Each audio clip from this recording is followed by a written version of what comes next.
Oke, bagian chapter 4 forecasting bagian kelima terkait forecast metode kualitatif sudah sebelumnya. Sekarang metode kuantitatif, yaitu kita lebih fokus ke forecast dengan time series data. Apa itu forecast time series begitu ya? Jadi forecast time series itu memproyeksikan pola yang diidentifikasi berdasarkan pengamatan terkait data-data di masa lalu. Jadi ada time seriesnya, ada urutan-urutan waktunya begitu ya. Nah, di sini kita harus membangun asumsi bahwa nilai di masa depan itu secara urutan waktu itu demand-nya akan dipengaruhi oleh data di masa lalu. Kemudian ada beberapa begitu ya metode, ada beberapa komponen yang terkait di time series, data-data time series yang mungkin perlu kita pahami sehingga ketika kita mengimplementasikan metode peramalan kita bisa mengharapkan hasil yang lebih akurat. Beberapa karakteristik data itu adalah digolongkan sebagai berikut. Ada yang namanya trend, ada yang namanya seasonality, ada yang namanya cycles, kemudian ada irregular variation dan random variation. Trend itu adalah kecenderungan data untuk mempunyai pola jangka panjang begitu ya, tergantung time seriesnya. Jadi dalam time seriesnya itu memperlihatkan pola naik atau turun dari pergerakan data tersebut, memperlihatkan pola naik atau turun. Misalkan contohnya di sini diberikan info population shift begitu ya. Nah, kalau kita plot population shift atau perkembangan jumlah populasi dari tahun ke tahun, kemungkinan besar dia akan menaik begitu ya di seluruh dunia begitu ya. Kalau diagregasi ya beberapa negara mungkin ada yang turun, tapi kalau diagregasi secara keseluruhan kemungkinan besar akan naik. Kemudian ada namanya seasonality. Seasonality ini adalah variasi atau pola yang berdasarkan waktu-waktu tertentu. Jadi kita bisa variasi reguler, variasi yang terjadi secara reguler pada waktu-waktu tertentu di time series data kita. Jadi misalkan nih kalau di restoran begitu ya, di sini dicontohkan restoran.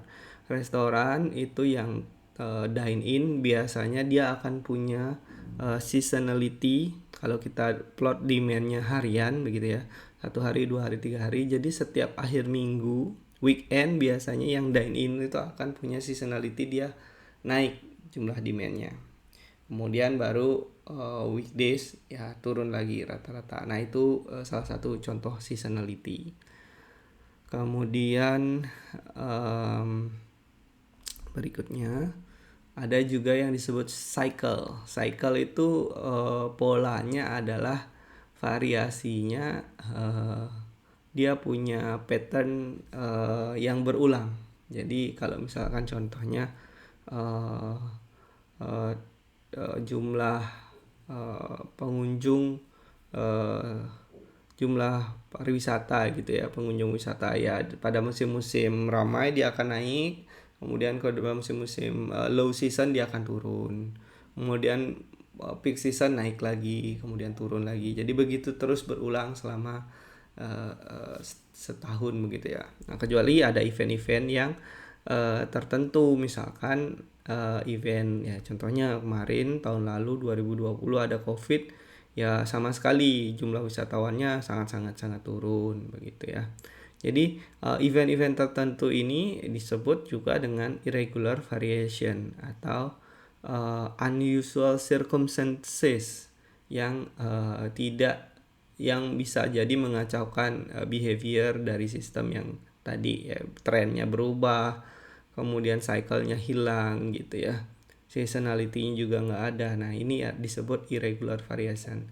Di sini dicontohkan ada misalkan protes dari labor gitu ya, ataupun weather event, atau mungkin lebih bencana begitu, kalau cuma hujan dan uh, kalau hujan sangat-sangat deras ya biasanya, kalau yang contoh tadi ya restoran ya akhir minggu kadang-kadang jumlah dine-in-nya pasti turun gitu. Kemudian ada juga random variation. Ini adalah residual variation yang kita tidak, karena dia kecil variasinya, jadi kita biarkan behavior itu tidak diperhitungkan begitu ya. Jadi pasti ada variasi. Misalkan jumlah pengunjung restoran di hari Senin minggu lalu 20, minggu ini 25, minggu depan ya mungkin 28, atau ya variasinya tidak begitu jauh, dan kita itu sudah variasi wajar. Nah itu disebut dengan random variation. Oke, kita masuk ke metode forecast yang pertama, yaitu metode time series forecast yang pertama, yaitu naive forecast.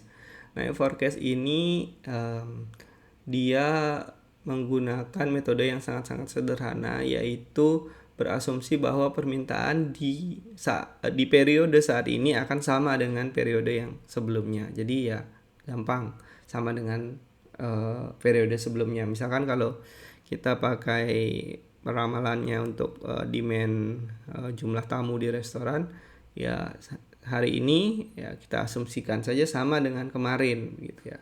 Tapi ketika ini kekurangannya adalah ketika dia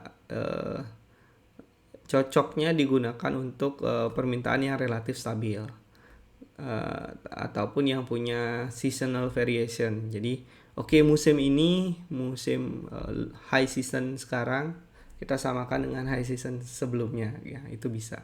Tapi untuk tren juga bisa, karena kan dia mengikuti begitu ya. Kalau tren yang tidak terlalu jauh perubahan dengan periode sebelumnya, itu juga bisa. Kemudian ada metode averaging. Averaging ini adalah menggunakan rata-rata begitu ya. Nah, tapi di sini kita pelajari beberapa saja. Ada yang namanya moving average, weighted moving average, dan exponential smoothing. Yang pertama adalah moving average. Moving average ini maksudnya apa? Yaitu memprediksi peramalan berikutnya, periode berikutnya dengan rata-rata dari beberapa periode yang kita pertimbangkan di periode sebelumnya. Jadi ini contohnya adalah ini formulanya ya. Jadi maksudnya di sini adalah periode ini nilainya adalah rata-rata nilai yang sebelumnya adalah rata-rata beberapa nilai dari beberapa periode sebelumnya. Katakan N ini kita mau 3 periode, berarti yang ini adalah nilai aktual dari 3 periode sebelumnya dibagi 3 gitu. Itulah nilai forecast saat ini. Kemudian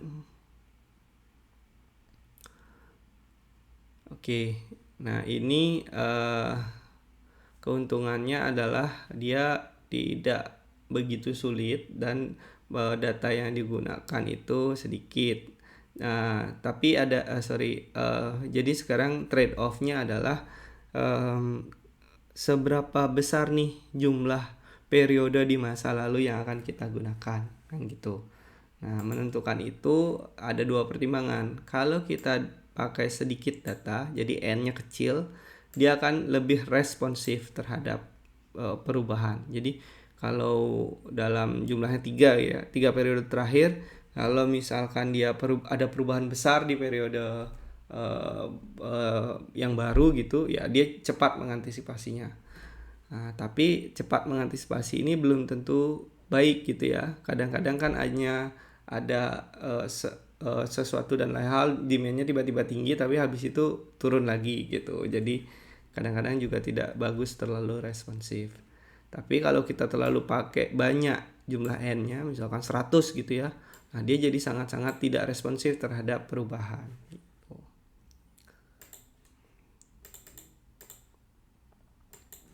Nah, berikut adalah contoh penggunaan moving average.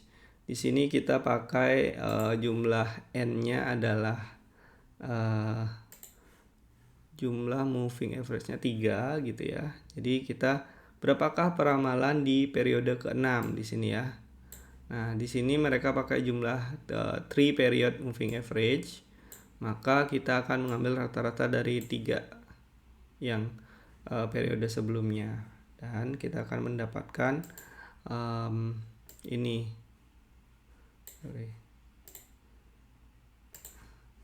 Ini ya. Jumlahnya dibagi 3.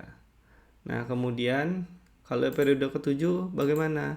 Ya, periode ke-7 kita harus tahu dulu berapa nilai aktualnya di periode ke-7. Kalau tidak bisa digunakan metode ini karena yang dipakai sebagai ini adalah nilai aktual. Oke. Kemudian nah di sini contohkan. Oke, ternyata demand aktual di periode 6 adalah 38. Jadi berapa periode 7? Ya, kita shifting dari sini sampai segini karena di sini diketahui 38 ya. Yang ke-6. Maka nilai forecast periode ke-7 adalah 40 tambah 41 tambah 38 bagi 3. Oke, itu mudah. Berikutnya adalah weighted moving average. Nah, weighted moving average ini ada mekanisme pemberian bobot begitu ya. Bobot atau weight pada periode yang kita pakai. Biasanya ya kita contohnya karena periode yang sebelumnya, jadi kita punya 3 periode. Periode 1 sebelum periode sekarang, 2 sebelum periode sekarang, dan 3 sebelum periode sekarang. Jadi kita biasanya kan berasumsi periode yang kemarin yang paling merepresentasikan. Jadi kita tinggal berikan bobot yang lebih besar untuk periode kemarin. Kemudian yang lebih kecil lagi ke periode sebelumnya dan lebih kecil lagi gitu ya. Nah, itu weighted moving average. Contohnya ini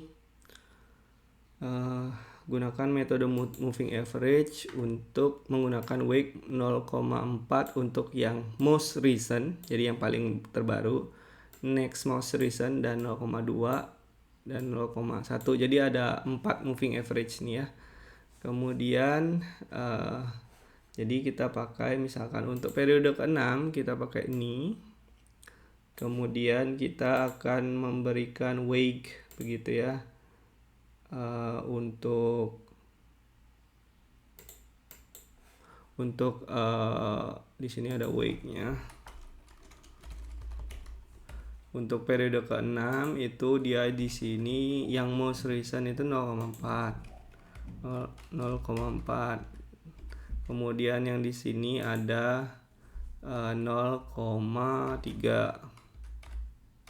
Kemudian ini 0,4 ya. 0,4, 0,3, 0,2, yang ini 0,1.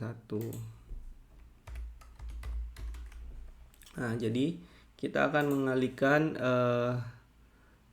mencari rata-rata dengan mengalihkan demand-nya gitu ya. Jadi di sini ini dikali, jadi ini total persentasenya adalah 1, jadi ini dikalikan saja gitu ya. Tapi kalau enggak persentasenya 1 ya berarti dicari nilai rata-ratanya. Tapi biasanya pakainya nilai total weight-nya adalah 1. Oke, berikutnya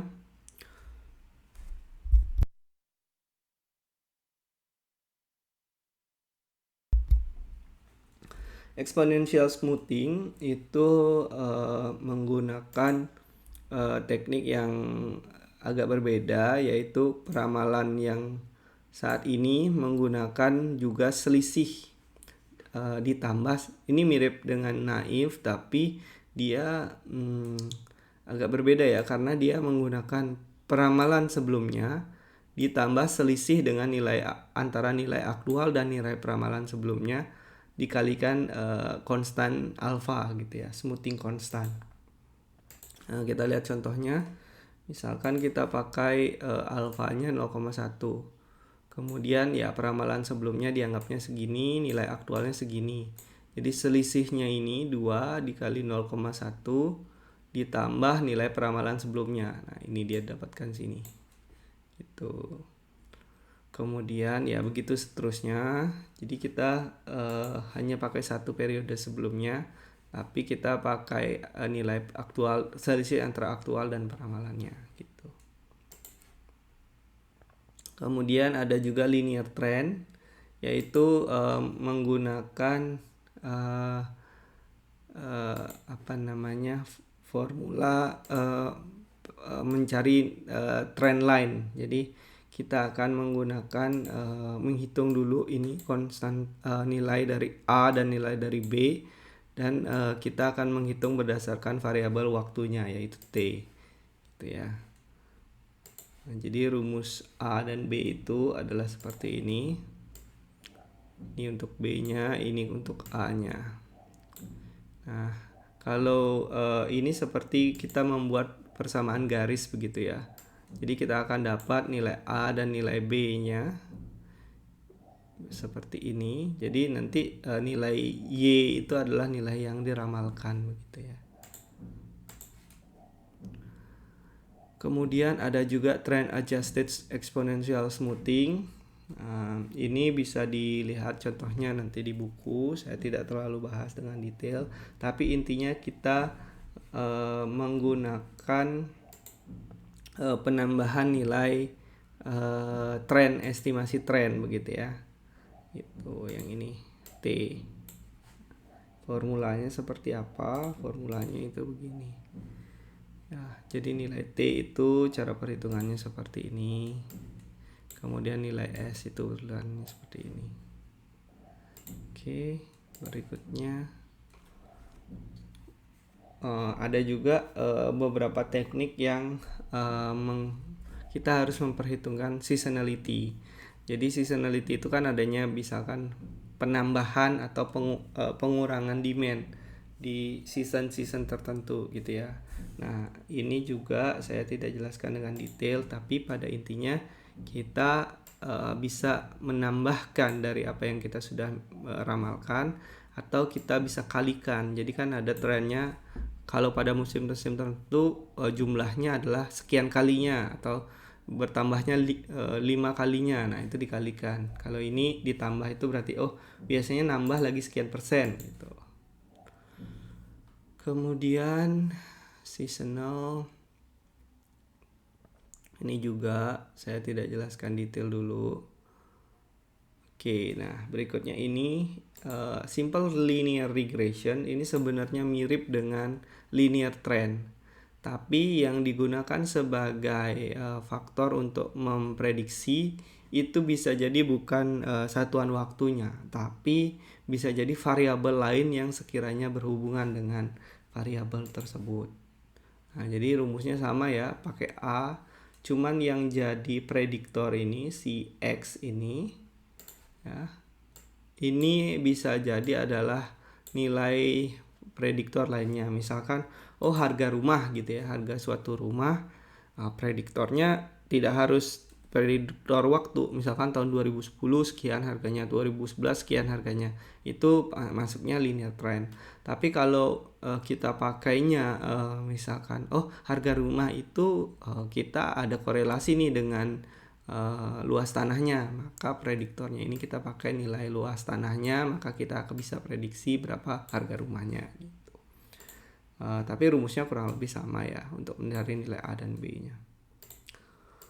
Kemudian oleh karena itulah kalau kita pakai variabel yang berbeda, kita harus cek dulu apakah ada korelasi dari variabel tersebut atau tidak. Nah, nanti dihitungnya begini ya, rumusnya R itu adalah nilai satuan korelasinya. Dia akan bernilai antara minus 1 sampai 1. Kemudian R square itu biasanya digunakan untuk menghitung seberapa kuat korelasinya. Kalau 0 itu artinya tidak ada korelasi, kalau 1 artinya strong correlation. Gitu ya. Oke. Ya, ini beberapa asumsi yang digunakan untuk simple linear regression. Nah, ini terakhir adalah beberapa hal yang perlu kita pertimbangkan ketika menggunakan metode kuantitatif tertentu atau metode time series tertentu. Oke. Ya, demikian terkait metode forecasting kuantitatif.